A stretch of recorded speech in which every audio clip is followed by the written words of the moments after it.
Somewhere in the deepest reaches of space, a human tourist, one who had more enthusiasm than sense, found himself in an unfortunate predicament.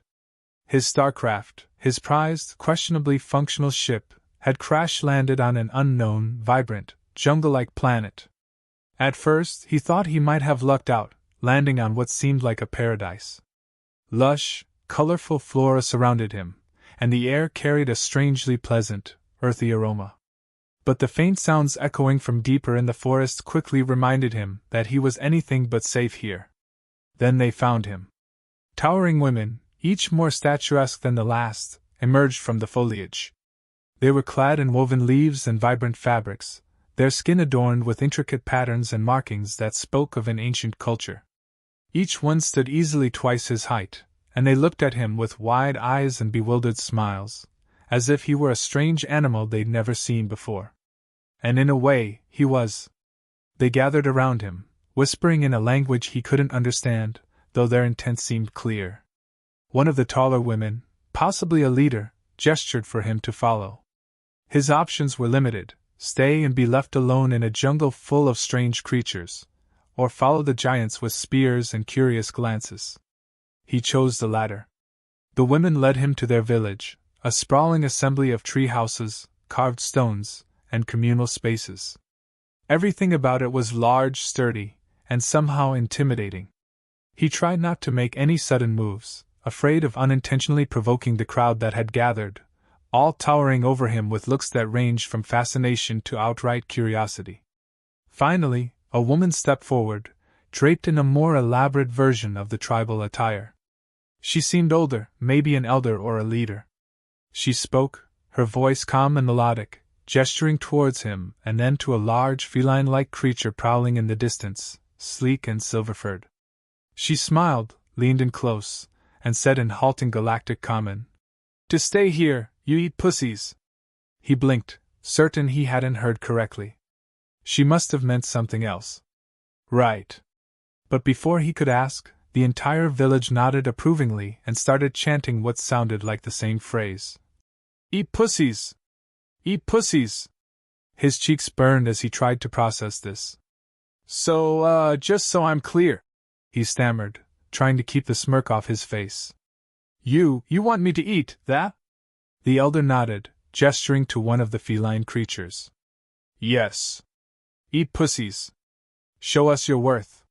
He opened his mouth, closed it, and then looked helplessly around. He'd signed up for adventure, sure, but this was a bit much. Were they all in on some cosmic joke? Or did they genuinely mean? He shook his head. No, he was getting ahead of himself. The elder seemed to notice his confusion, but instead of clarifying, she beckoned another woman forward. This one looked about his age, maybe a little younger. She was tall, strong, and had the same striking, regal beauty that characterized all of the tribe's women. Her eyes sparkled with something between mischief and genuine curiosity. "Meet Kiva," the elder introduced her. "She will help you learn." Kiva tilted her head, looking at him as though he were a puzzle she was trying to solve. "You must show you know how to handle them," she said, nodding toward the prowling felines. "Only then you will have earned your place among us." He tried to maintain his composure. "So, I'm supposed to, handle these pussies?" He was trying to keep a straight face, but with each word, it was getting harder. She nodded, entirely oblivious to the humor he was clearly reading into her instructions. With no other options, he was led to a designated area where the creatures gathered, watching him intently. He realized he was supposed to tame or cook one of them. They kept saying handle and prepare, which only made him sweat more. Kiva stayed by his side, occasionally offering advice, though it was often more confusing than helpful. "You have to be gentle.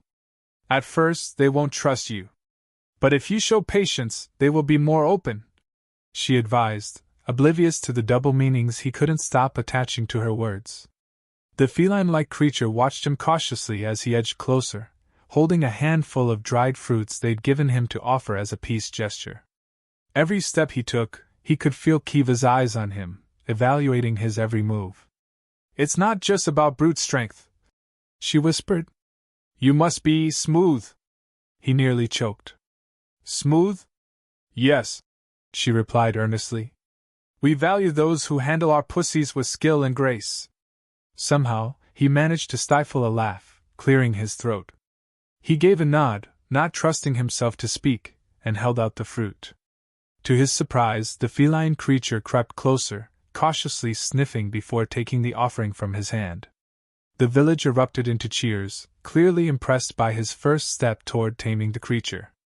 He allowed himself a small sigh of relief, though he was still entirely unsure of what he'd signed up for. Kiva was watching him with newfound respect, as though his small act of feeding the animal had proved something to her. Good, she murmured, nodding approvingly. But that was just the beginning. To truly be accepted, you must learn to prepare them, skillfully. The day was going to be long. With the crowd dispersing, he found himself alone with Kiva, who had clearly taken on the role of his guide, or perhaps instructor. She looked at him with a mix of amusement and genuine curiosity, as she motioned for him to follow. He felt a bit like a kid on his first day of school, unsure of what to expect and already way out of his depth. As they walked, she explained in her accented galactic common that the pussies he was to handle held significant cultural value for the tribe. They are sacred creatures, she told him, her eyes drifting toward the forests where they roamed freely. Not only beautiful but important to us for survival. Only those who can bond with them are considered worthy to stay. He raised his eyebrows, trying to keep his thoughts above board. Bond, right. Got it. Kiva continued, apparently unaware of his internal struggle. Learning to handle them well is a true test. But do not fear, for I will teach you.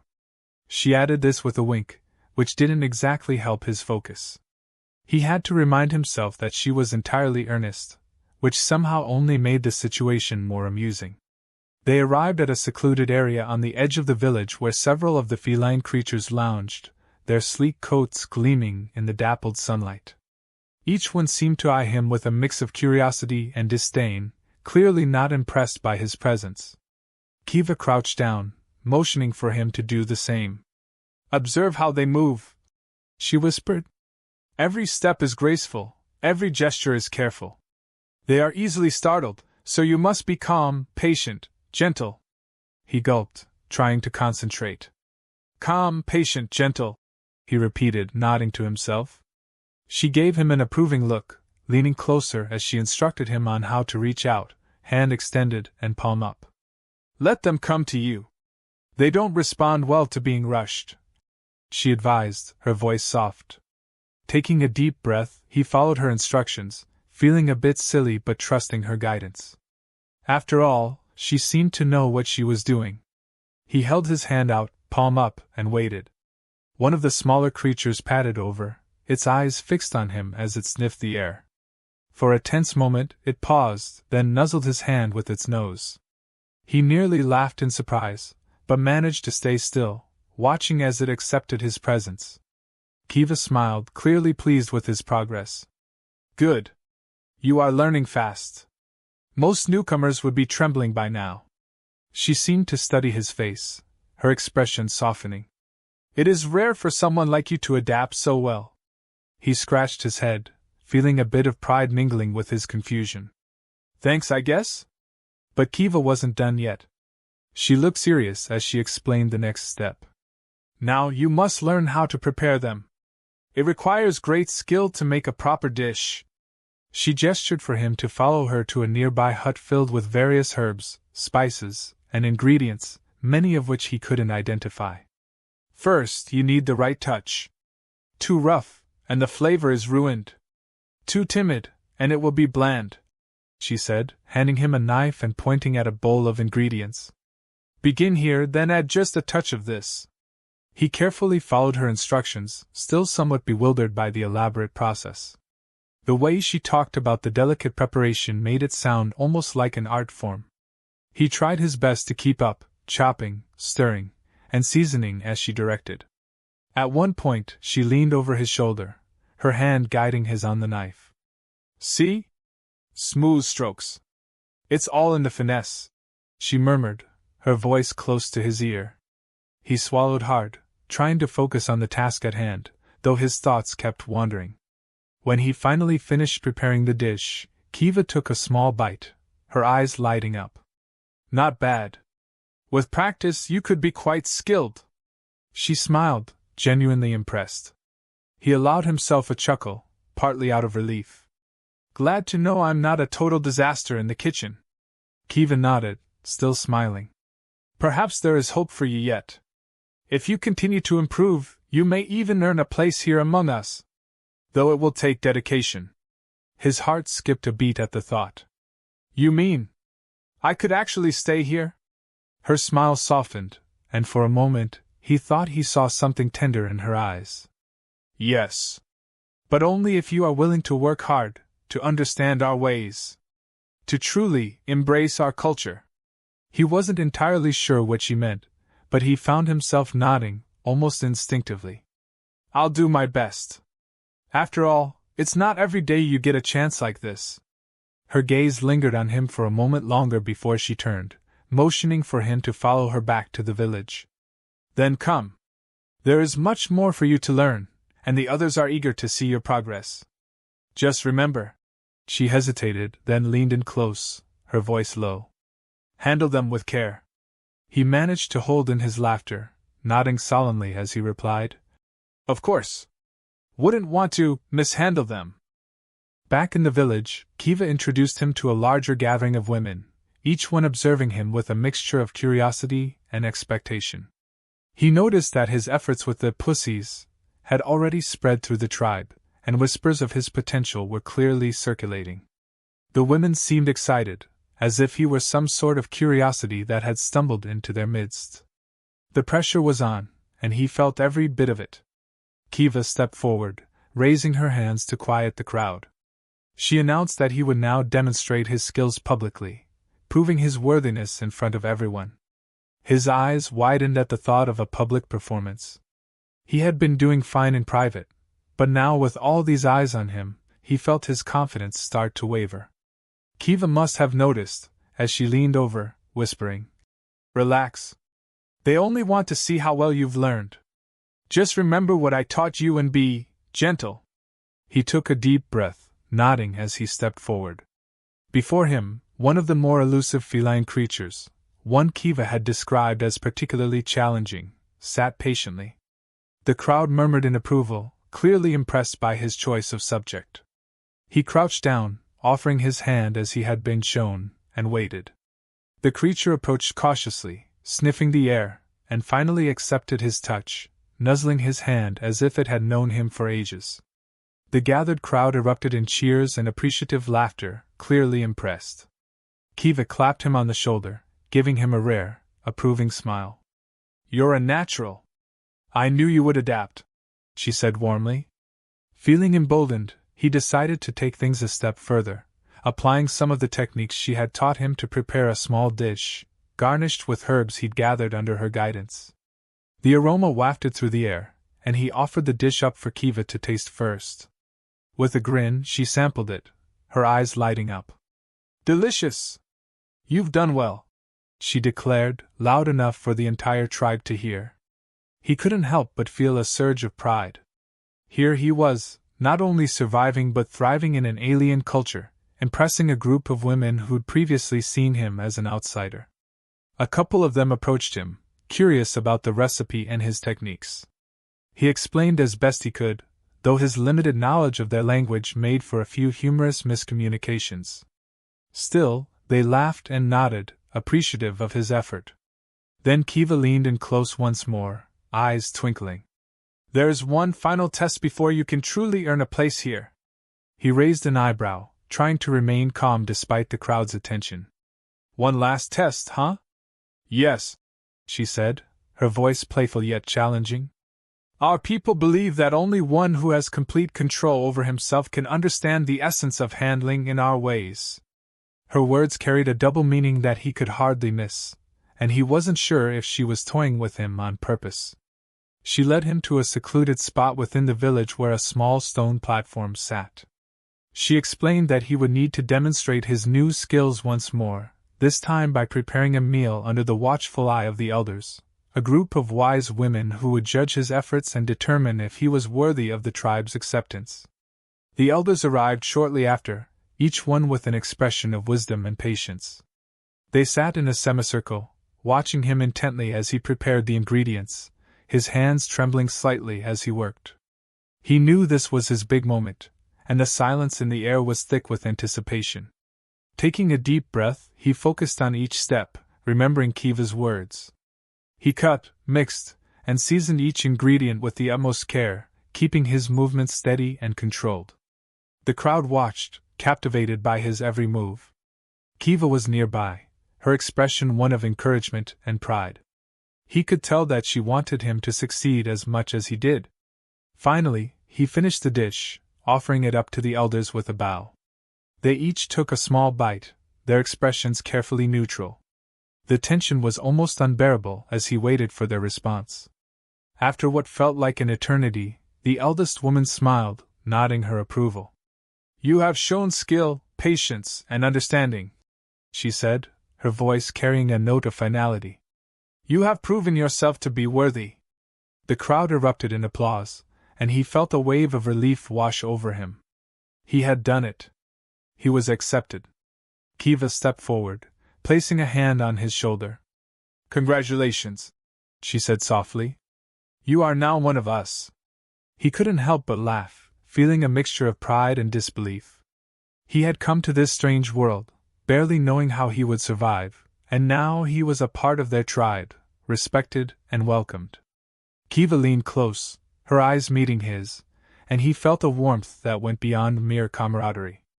"Thank you," he said, his voice barely above a whisper. "I couldn't have done it without you." She smiled, squeezing his shoulder. "You learned well. Perhaps there is much we can teach each other." As the crowd dispersed, he found himself standing alone with Kiva, feeling a connection he hadn't expected. She took his hand, guiding him away from the crowd, and he sensed that this was just the beginning of his journey among these remarkable women. The adventure had only begun. As the days passed, he settled into life among the tribe, with Kiva guiding him through more of their unique customs and secrets. With each new task, he grew closer to her and earned more respect from the tribe, though there was always a sense that they expected him to go even further. Kiva had hinted at a final rite of passage, one that would cement his place among them permanently. One morning, she approached him with a serious expression. "There is one last tradition you must experience to be fully accepted," she said, her voice steady but with a glint of mischief in her eyes. "The dance of union." He felt a mix of curiosity and nervousness. "And what exactly is the dance of union?" Kiva smirked, clearly amused by his unease. "It's a ceremony where two souls bond, where they share their strengths and weaknesses. It is a dance, yes, but not like any you know." Her tone hinted at something deeper, more profound. He chuckled, a bit uncertain. "Is this another test, or—" She looked at him directly, her eyes intense. "It's more than that. It is a way to become one with the tribe. And for you, it would mean becoming one with me." The realization washed over him, and he felt his face flush. He had grown close to Kiva, but he hadn't considered the possibility of something beyond friendship. Now, he was both exhilarated and a little overwhelmed. "Are you ready?" she asked, her tone softening. There was no hint of mockery in her expression, only warmth and genuine curiosity. He nodded, trying to keep his voice steady. "Yes, I think I am." She smiled, guiding him to a sacred area within the village, where a circle of stones formed a ceremonial space. The other villagers had gathered around, watching with quiet anticipation. The elders stood nearby, their expressions approving. Kiva stepped into the circle, motioning for him to follow. As he did, she reached out, taking his hands in hers. They stood there for a moment, facing each other, the air around them thick with energy. Then, she began to move, leading him in a slow, rhythmic dance. At first, he stumbled, unsure of the steps, but Kiva's movements were graceful and fluid, guiding him effortlessly. Gradually, he found the rhythm, matching her movements as they circled each other, their eyes locked. The crowd watched in silence, the only sound the soft rustling of leaves and the quiet hum of the earth beneath their feet. The dance grew more intense, and he felt a surge of emotion, an unspoken connection that went beyond words. It was as if they were communicating on a deeper level, one that didn't require language. As the dance reached its climax, Kiva pulled him close, her voice a whisper. "You have proven yourself in every way. You have shown strength, patience, and understanding. But there is one last thing you must know." He looked at her, his heart pounding. "What is it?"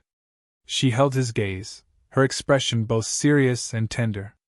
"We don't bring outsiders into our tribe lightly. This bond we share, it is not just a ritual. It is a promise, a commitment to our people, and to each other." He nodded, understanding the weight of her words. "I'm ready." She smiled, a warmth in her eyes that melted away his last reservations. "Then let us complete the dance of union." They continued the dance, their movements synchronizing until they seemed to be one. The crowd erupted into cheers, celebrating their union with shouts of joy and admiration. The elders stepped forward, blessing them and welcoming him fully into the tribe. As the ceremony concluded, Kiva leaned in close, her voice barely a whisper. "Now you are truly one of us." He smiled, feeling a profound sense of belonging he had never known before. In that moment, he realized that this place, this tribe, and this remarkable woman were now his home. The journey had been strange and unexpected, filled with challenges he could never have anticipated. But through it all, he had found something he didn't even know he was searching for, a sense of purpose, a place where he belonged, and a connection that went beyond words. As the celebration continued around them, he looked at Kiva, gratitude filling his heart. He had come here as a stranger, lost and uncertain. But now, he was part of something greater, a bond that would last a lifetime. And in that moment, he knew he had truly found his place.